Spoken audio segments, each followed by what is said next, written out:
a major critique. Okay. Well, what do you think? I mean, it's that the fact that they notice that is great, you know. But he's right, you know. These are guys with talent, and they are in an NGO. But an NGO is supposed to be neutral. So is the question the way that NGOs frame their engagement with government? Is that a bigger question? Is it the case, and should it be the case, that the NGOs should present themselves as, we have nothing to do with government, we are never going to work for them in terms of our personnel, etc. You know, so probably that's where the question is, especially in developing countries. I don't know what you think, but they are right that it raises questions. Does it mean if your government is not in, you'll be more vociferous, more critical? And when your government comes in, then you shift the discourse. It's very, very probable, and it happens. You know. So I think that the bigger question is, do we need to reinterpret or define NGO government relations in developing countries? In the West, probably this oppositional engagement might make sense. Would it make sense in our parts where we have less skilled people, we have a problem with personnel? This is a specialized area, you know. So what should government do? Well, these guys are ASEP people. Because of that, we are not going to use their skill. Who loses? You know, so I think it's a complication. The response to which is not easy. You know. And that's a lesson for us all to think about. About the political issue. Yes. The portfolios that two of them are the constitutions are supposed to resign from any profit-making or institution of that sort. So I'd like to ask, how does that influence the workplace? Because probably they will all resign from the positions of who are ASEP. Then second to my main question, beyond all that they undertake research for government, and how objective are they when they do that? Because if they are doing a research for the government, surely they are going to be funded by the government. So how objective? They bring out reports that favor the government and bring out the true picture of what they see out there. Thank you. Or to reframe the question, did you find that they did some work for government? Did government contract them to do some work? And then his first question, probably they've resigned, so well, we shouldn't be bothered. What do you think? And that's the question for them. If you guys have any ideas, let's hear. Just a short response to the earlier question. That, and of course, let me put it on record. We did not say here that the ASEP as an NGO is politically affiliated. We spoke about certain members within the organization who are politically affiliated.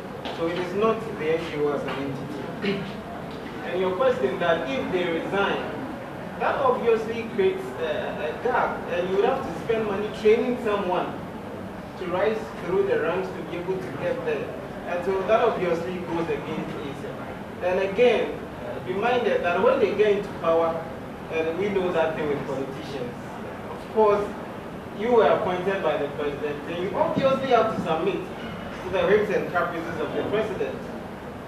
You cannot really object, even though you have the idea. If you object, then you resign. I mean, that's how it works. But look at the picture here. It's not ASEP that has been appointed. It's the members. Yeah, but very, very influential members. Mr. Amin was what? He was the executive director. I know him very well. You know, so it's not just some run-of-the-mill guy. Actually, the guy who brought ASEP, if I remember, you know. So it's tricky. I'm worried in a way. And I don't have the answers. You know. I can't think of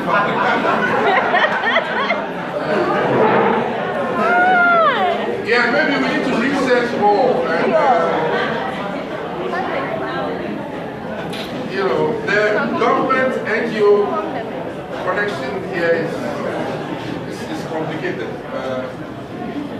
We might not, here maybe we'll find the answers, but Okay, that was a hand. That was, okay, yeah.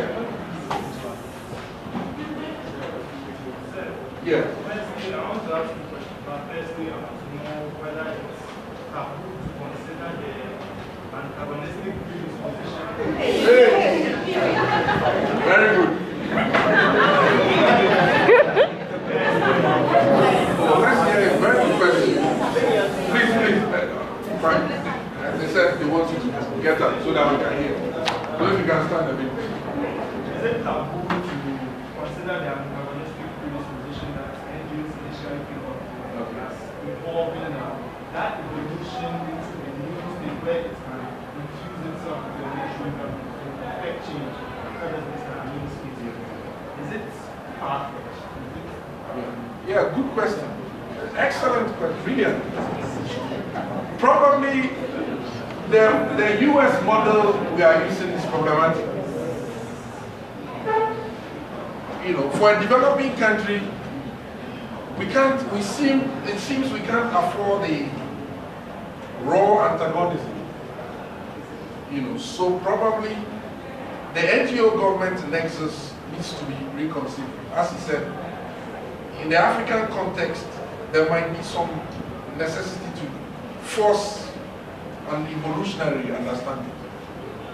And that's what you guys should do, and myself. Probably we need to, on this basis, write stuff and say, the NGO government structure that we have borrowed from the West might not work. You know, and he's absolutely right. Because this it's a classic case of, you know, what you do. Do you abandon talent?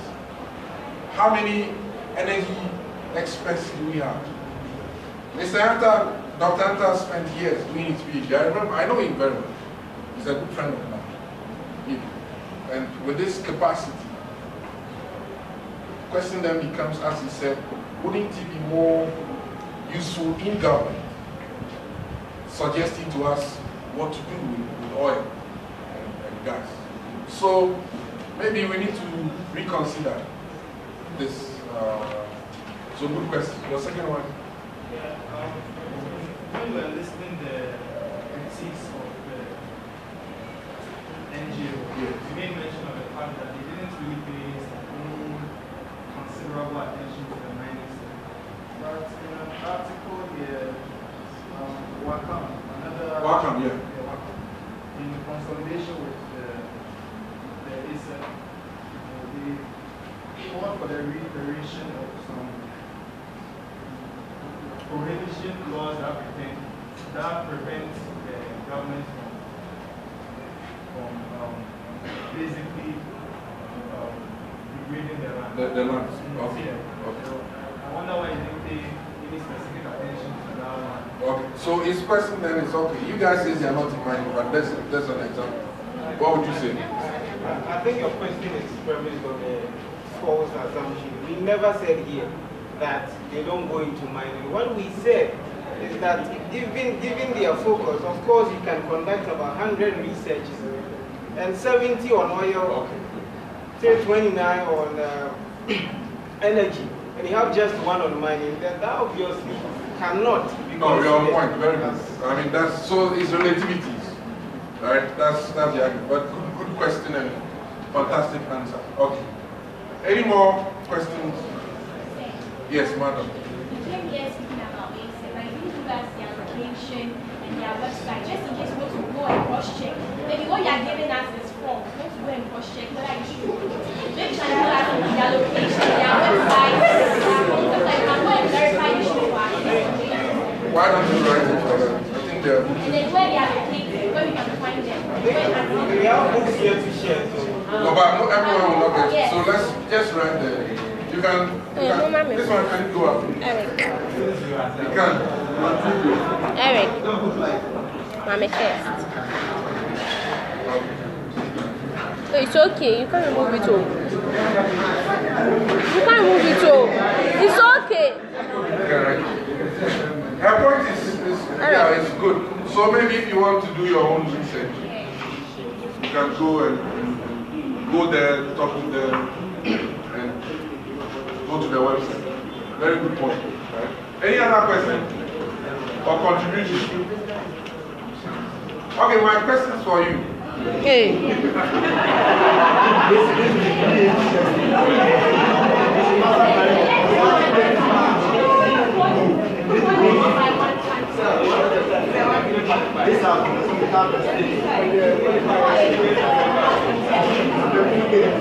Okay, you know, they, especially this, this project, you seem not to be happy that they put in money there for the roof.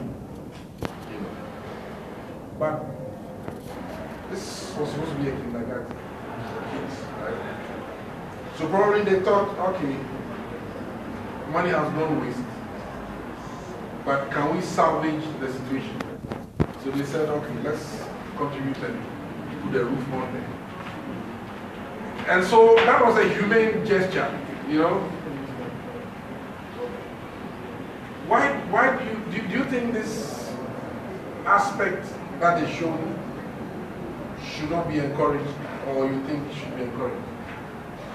That simply because you have a mandate, as an NGO, stick to it, don't dabble in other areas, which is what you are saying. So I want your views.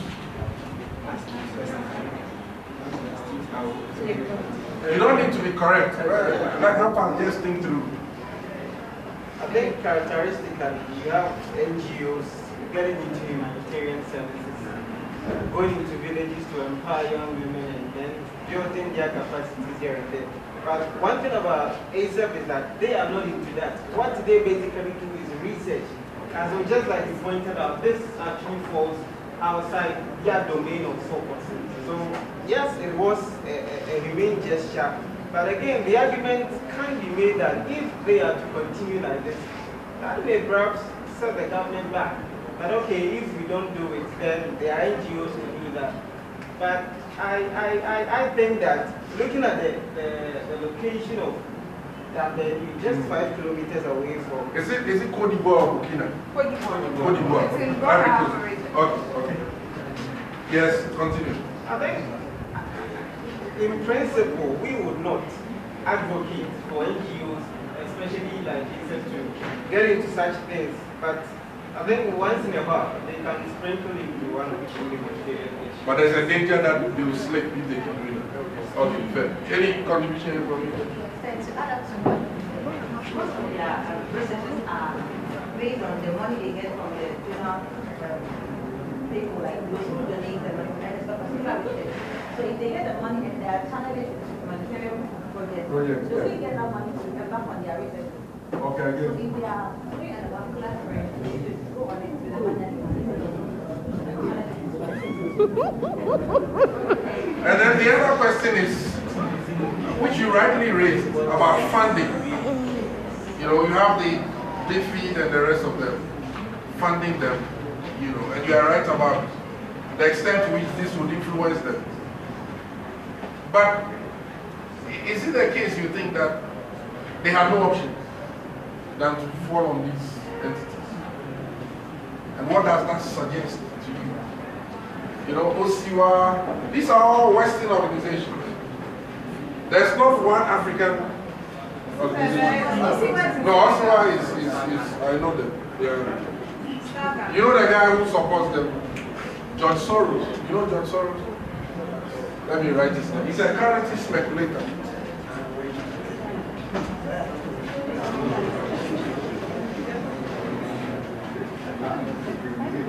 He made a lot of money as an investment kind of guy.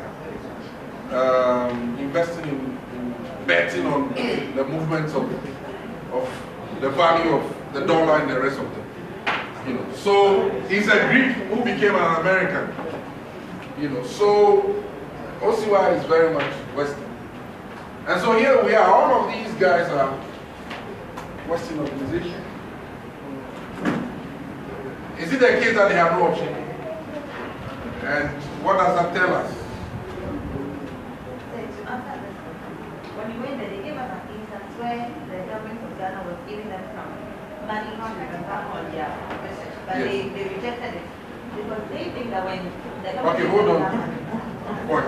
Should it be the case that our governments cannot say, look, NGO, there's a particular problem, help us deal with it? Because would you not rather that we have a government of Ghana than our former colonial,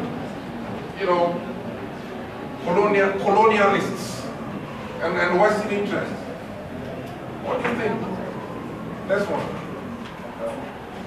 On my behalf, I think that let's make it out in this way that perhaps the evolution of NGO in Africa is another form of globalization, another form in a different context altogether. So I think that it's better that if those donors from third Western countries have their priorities and they push money to these NGOs in these African countries, perhaps they have certain policies or certain interests behind. But this one is dangerous. You don't think so?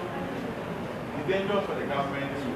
It's dangerous for us, especially if they have a view about things and they think the money should go there and not some other areas. You don't think so? I think it's dangerous. That's why I said then, if instead of them, yes, the government can rather come in. Okay. So he thinks government should become more open to anything. And for us, those donors have support from government as well. Yeah, of course. So it comes back to, what's your name? Cyril. It comes back to Cyril's point about evolution. Okay, thank you very much.